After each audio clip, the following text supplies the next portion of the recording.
ಸಂವಿಧಾನ ಪೀಠಿಕೆಯನ್ನು ಓದಬೇಕು ಅಂತೇಳಿ ಕಳೆದ ಬಾರಿ ಕಡ್ಡಾಯವಾಗಿ ಶಾಲಾ ಕಾಲೇಜು ವಿಶ್ವವಿದ್ಯಾಲಯಗಳು ಮತ್ತು ವಿಧಾನಸಭೆ ಅಧಿವೇಶನ ಮೊದಲನೇ ಬಾರಿ ನಡೀತದಲ್ಲ, ಆವಾಗ ವಿಧಾನಸಭೆ ಮತ್ತು ಪರಿಷತ್ತು ವಿಧಾನಸಭೆ ಎರಡರಲ್ಲೂ ಕಡ್ಡಾಯವಾಗಿ ವಾಚಿಸಬೇಕು ಅಂತೇಳಿ ಸಚಿವ ಸಂಪುಟ ತೀರ್ಮಾನ ಮಾಡಿ ಈಗ ರಾಜ್ಯಾದ್ಯಂತ ಎಲ್ಲ ಕಾರ್ಯಕ್ರಮಗಳು ಶಾಲಾ ಕಾಲೇಜು ವಿಶ್ವವಿದ್ಯಾಲಯಗಳಲ್ಲಿ ಕಡ್ಡಾಯವಾಗಿ ಸಂವಿಧಾನದ ಪೀಠಿಕೆಯನ್ನು ಓದ್ತಾ ಇದ್ದಾರೆ.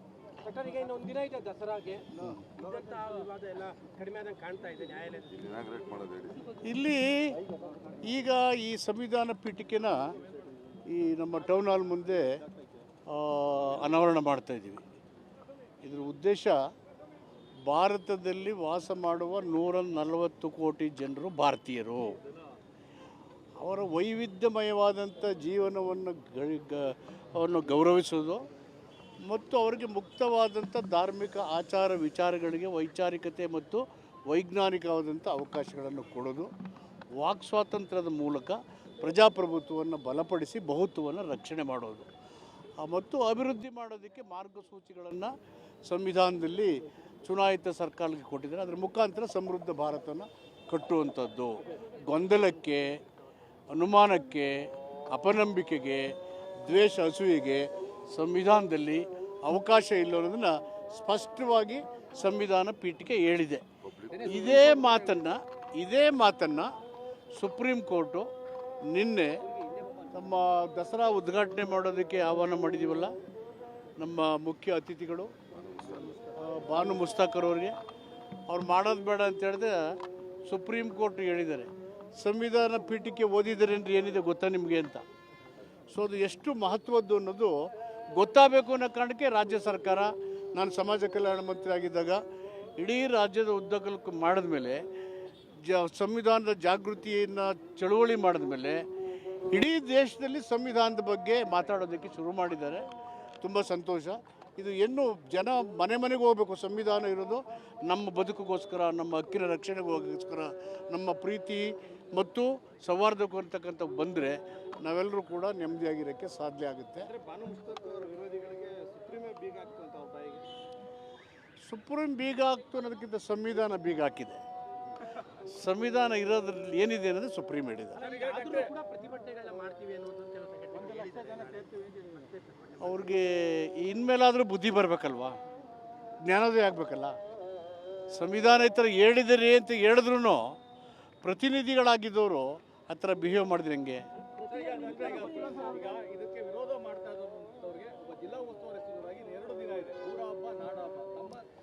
ಅತ್ಯಂತ ಪ್ರೀತಿ ಗೌರವದಿಂದ ಅವರೆಲ್ಲರನ್ನೂ ದಸರಾ ಆಚರಣೆನೇ ಸೌಹಾರ್ದತೆ ಆಚರಣೆ, ಸಮ್ಮಿಲನದ ಆಚರಣೆ ಮತ್ತು ಸ್ನೇಹಪೂರ್ವಕವಾದಂಥ ಮಿಲನ, ಅದರಲ್ಲಿ ಎಲ್ಲ ಭಾಗವಹಿಸಿ ಅಂತ ಪ್ರೀತಿಯಿಂದ ಅವ್ರಿಗೆಲ್ಲ ಆಹ್ವಾನ ಕೊಡ್ತೀನಿ.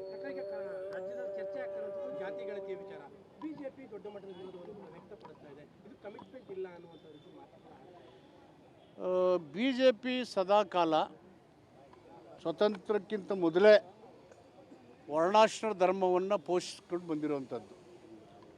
ಬದಲಾವಣೆಯನ್ನು ಬಯಸೋದಿಲ್ಲ. ಅವರು ಸಾಮಾಜಿಕ ನ್ಯಾಯದ ಬಗ್ಗೆ ನಂಬಿಕೆ ಇಲ್ಲ, ಸಂವಿಧಾನದ ಬಗ್ಗೆ ನಂಬಿಕೆ ಇಲ್ಲ. ಅಷ್ಟಕ್ಕೂ ಜಾತಿ ಗಣತಿ ಯಾಕೆ ಮಾಡ್ತಾಯಿದ್ದೀವಿ? ಇಲ್ಲಿ ವಾಸ ಮಾಡ್ತಕ್ಕಂಥ ವಿವಿಧ ಕೋಮಿನ ಜನರು, ಸಮುದಾಯಗಳ ಜನರು, ಅದು ಧರ್ಮದ ಜನರು, ಭಾರತೀಯರು, ಕರ್ನಾಟಕದವರು, ಅವರ ಸಾಮಾಜಿಕ, ಶೈಕ್ಷಣಿಕ, ಆರ್ಥಿಕ ಸ್ಥಿತಿಗತಿಗಳು ಹೇಗಿದ್ದಾವೆ ಅಂತ ತಿಳ್ಕೊಳ್ಳೋಕ್ಕೆ, ಇದು ಯಾರ ಮೇಲೂ ಎತ್ಕಟ್ಟೋಕ್ಕೋ, ಯಾರನ್ನ ಮೇಲೆ ಹಾಕೋಕ್ಕೆ, ಯಾರು ಕೀಳಾಕೋಕ್ಕೆ ಮಾಡುವ ಪ್ರಯತ್ನ ಅಲ್ವೇ ಅಲ್ಲ. ಪ್ರತಿ ಪ್ರಜೆಯ ಸಾಮಾಜಿಕ, ಶೈಕ್ಷಣಿಕ, ಆರ್ಥಿಕ ಬದುಕು ಹೇಗಿದೆ ಅಂತ ತಿಳ್ಕೊಳ್ಳೋಕ್ಕೆ ಮಾಡುವ ಒಂದು ಸಮೀಕ್ಷೆ. ಈ ಸಮೀಕ್ಷೆಗೆ ಅಡ್ಡ ಮಾಡೋದಕ್ಕೆ ಏನಿದೆ ಅದರಲ್ಲಿ?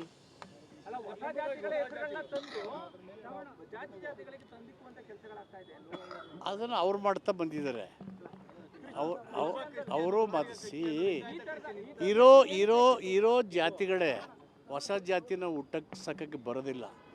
1931ನಲ್ಲಿ ಮಡ್ರಾಸ್ ಪ್ರಾವಿನ್ಸ್ ಗೆಜೆಟರಿ ಏನಿದೆ, 1930 ಮೈಸೂರು ಗೆಜೆಟಲ್ಲಿ ಏನು ಹೇಳಿದ್ದಾರೆ, ಮತ್ತು ಥರ್ಸ್ಟನ್ ಇದ್ದಾರಲ್ಲ, ಅವರು ಆಂಥ್ರಪಾಲಜಿಕಲ್ ಸ್ಟಡಿ ಮಾಡಿ ಯಾವ್ಯಾವ ಸಮಾಜಗಳು caste and tribes in south India ಅಂತ ಅವರು ಆಂಥ್ರಪಾಲಜಿಕಲ್ ಸ್ಟಡಿ ಮಾಡಿ ಹೇಳಿದ್ದಾರೆ.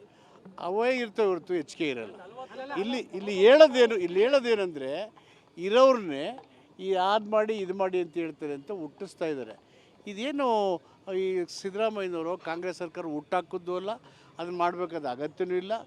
C, backward commission is A constitutional body. It's A constitutional body. ಹೋದ ಸರಿ ಕಾಂತರಾಜ ಇದ್ರು ಅದು ಬರ್ಕೊಂಡಿದ್ರು, ಅದನ್ನು ಅದು ಅವ್ರಿಗೆ ಬಿಟ್ಟಿದ್ದು.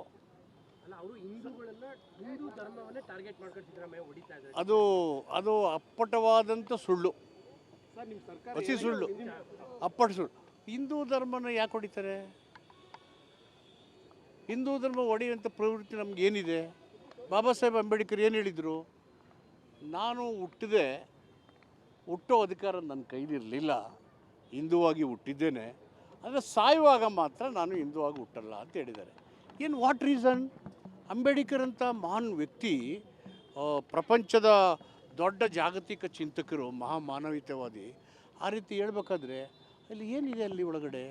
ಅವರೇ ಆ ಥರ ನಿಲುವು ತಗೋಬೇಕಾದ್ರೆ. ಮತ್ತು ಸಂವಿಧಾನದಲ್ಲಿ ಸ್ವತಂತ್ರ ಕೊಟ್ಟಿದ್ದ ಜನಗಳ ಆಯ್ಕೆ, ಅದು ಸ್ವತಂತ್ರ ಆಯ್ಕೆ, ಧರ್ಮಕ್ಕೆ ಹೋಗೋದು ಬಲವಂತವಾಗಿ ಮಾಡೋದಕ್ಕೆ ಪ್ರತಿರೋಧ ಇದೆ, ಕಾನ್ಸ್ಟಿಟ್ಯೂಷನಲ್ಲಿ ಅವಕಾಶ ಇಲ್ಲ. ಆದರೆ ಯಾರು ಹೋಗ್ತೀವಿ ಅಂದರೆ ಯಾರು ತಡೆಯೋಕ್ಕಾಗಲ್ಲ, ಇಟ್ಸ್ ಅನ್ ಆಪ್ಷನ್. ಹೀಗಾಗಿ ಧರ್ಮವನ್ನು ಒಡೆಯುವ ಪ್ರಶ್ನೆ ಉದ್ಭವ ಆಗೋದೇ ಇಲ್ಲ.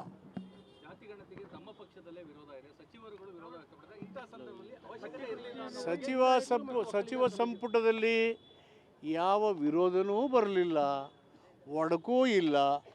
ಕಾಂತರಾಜ ಆಯೋಗದ ವರದಿ ವಿಷಯ ಬಂದಾಗ ಈಗ 10 ವರ್ಷ ಆಯಿತು ಹಳೇದು ಅಂತೇಳಿ ನಮ್ಮ ಸಚಿವ ಸಂಪುಟದಲ್ಲಿ ತೀರ್ಮಾನ ಮಾಡಿ ಹೊಸ್ದಾಗಿ 10 ವರ್ಷ 15 ವರ್ಷ ಆಗಿದೆ ಮಾಡೋಣ ಅಂತ ಒಮ್ಮತದ ತೀರ್ಮಾನ ಆದಮೇಲೆ ವಿರೋಧದ ಪ್ರಶ್ನೆ ಬರೋದೇ ಇಲ್ಲ. ಪ್ರತ್ಯೇಕವಾಗಿ ಮಾಡ್ತಾ ಇದ್ದಾರೆ, ಅವರೆಲ್ಲ ಒಟ್ಟಾಗಿ ಹೇಳಿ ಒಂದೇ ಇದನ್ನು ಬರೆಸಿ ಅಂತ ಹೇಳ್ತಿದ್ದಾರೆ. ಅವ್ರು ಹೇಳೋದ್ರಲ್ಲಿ ಅವ್ರವ್ರು ಬಿಟ್ಟ ವಿಷಯ ಅದು. ಆಯಾ ಸಮುದಾಯ ಅವ್ರು ಸಚಿವರುಗಳದ್ದು ಯಾರ್ದು? ಯಾಕೆಂದರೆ ನಾವು ಚರ್ಚೆ ಮಾಡಿದ್ದೀವಿ, ಈ ಕಾಂತರಾಜ್ ಆಯೋಗದ ವಿಷಯ ಬಂದಾಗ 10-15 ವರ್ಷ ಹಳೇದಿದೆ, ಇನ್ನೊಂದು ಅವಕಾಶ ಕೊಟ್ಟು ಹೊಸ್ದಾಗಿ ಮಾಡೋಣ ಅಂತ ಹೇಳಿದ್ರು. ಅದನ್ನೇ ಸಚಿವ ಸಂಪುಟ ಚರ್ಚೆ ಮಾಡಿ ಇದನ್ನು ಮಾಡಿರೋದು ನಮ್ಮ ನಾಯಕ್ ಅವರ ಇದರಲ್ಲಿ. ಹೀಗಾಗಿ ಡಿಫರೆನ್ಸ್ ಪ್ರಶ್ನೆ ಉದ್ಭವ ಆಗೋದೇ ಇಲ್ಲ. ಈಗ ಆಲ್ರೆಡಿ ಇವತ್ತು ಅದಕ್ಕೆ ಪ್ರಾರಂಭ ಮಾಡ್ತಾ ಇದ್ದೀವಿ.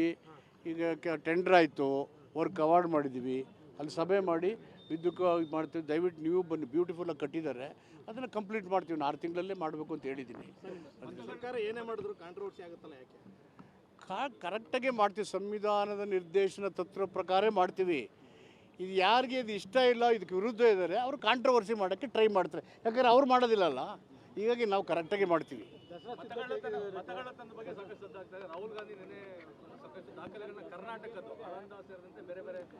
ನೋಡಿ, ಚುನಾವಣಾ ಆಯೋಗದ ಗಮನಕ್ಕೆ ಇಲ್ಲಿ ಚುನಾವಣೆಯಲ್ಲಿ ಅಕ್ರಮ ನಡೀತಾ ಇದೆ, ಅನ್ಯಾಯ ಆಗ್ತಾಯಿದೆ ಅಂತ ಹೇಳಿದಾಗ ಚುನಾವಣಾ ಆಯೋಗದ ಕರ್ತವ್ಯ ಅದನ್ನು ನೋಡಿ ಸರಿ ಮಾಡಬೇಕು.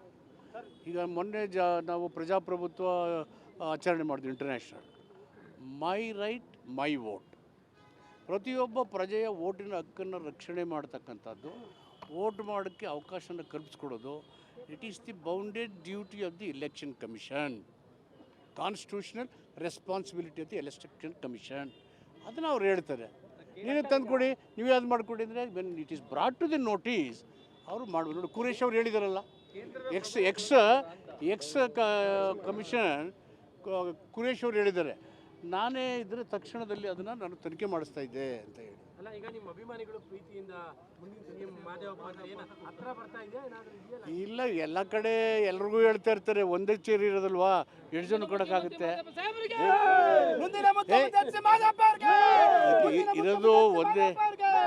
ಇರೋದು ಒಂದೇ ಕುರ್ಚಿ. ಆ ಕುರ್ಚಿಯಲ್ಲಿ ಸಿದ್ದರಾಮಯ್ಯವರು ಕೂತಿದ್ದಾರೆ ಭದ್ರವಾಗಿ. 2028 ತನಕ ಕುರ್ಚಿ ಹಂಗೆ ಭದ್ರಾಗಿರುತ್ತೆ.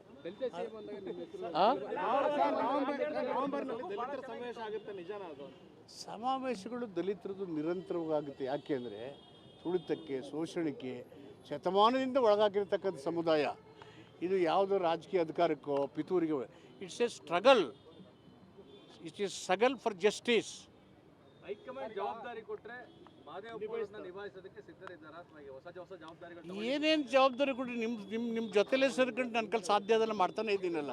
ಇದು ನಥಿಂಗ್ ನ್ಯೂ. ಹೊಸ ಜವಾಬ್ದಾರಿ ಈಗ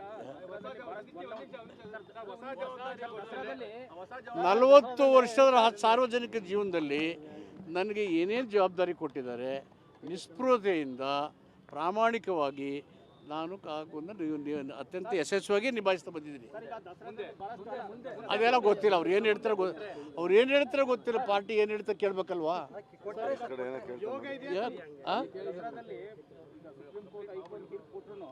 ಬಹಳಷ್ಟು ಗೊಂದಲ ಉಂಟು ಮಾಡ್ತಾ ಇದ್ದಾರೆ. ಪ್ರತಾಪ್ ಸಿಂಹ ಅವ್ರನ್ನ ದಸರಾ ಮುಗಿಯೋದ್ರೊಳಗೆ ಜೈಲ್ಗೆ ಹಾಕಿ ಅಂತ ಕೆಲವು ಸಂಘಟನೆಗಳು ಕೆಲವು ಮುಖಂಡರುಗಳು ಒತ್ತಾಯ ಇದೆ ಸರ್. ಏನಾದ್ರು ಆ ಥರ ಆಗುತ್ತಾ? ಯಾವ್ಯಾವ ಕಾನೂನಿಗೆ ಅಡ್ಡ ಬರ್ತದೆ, law will take its own course.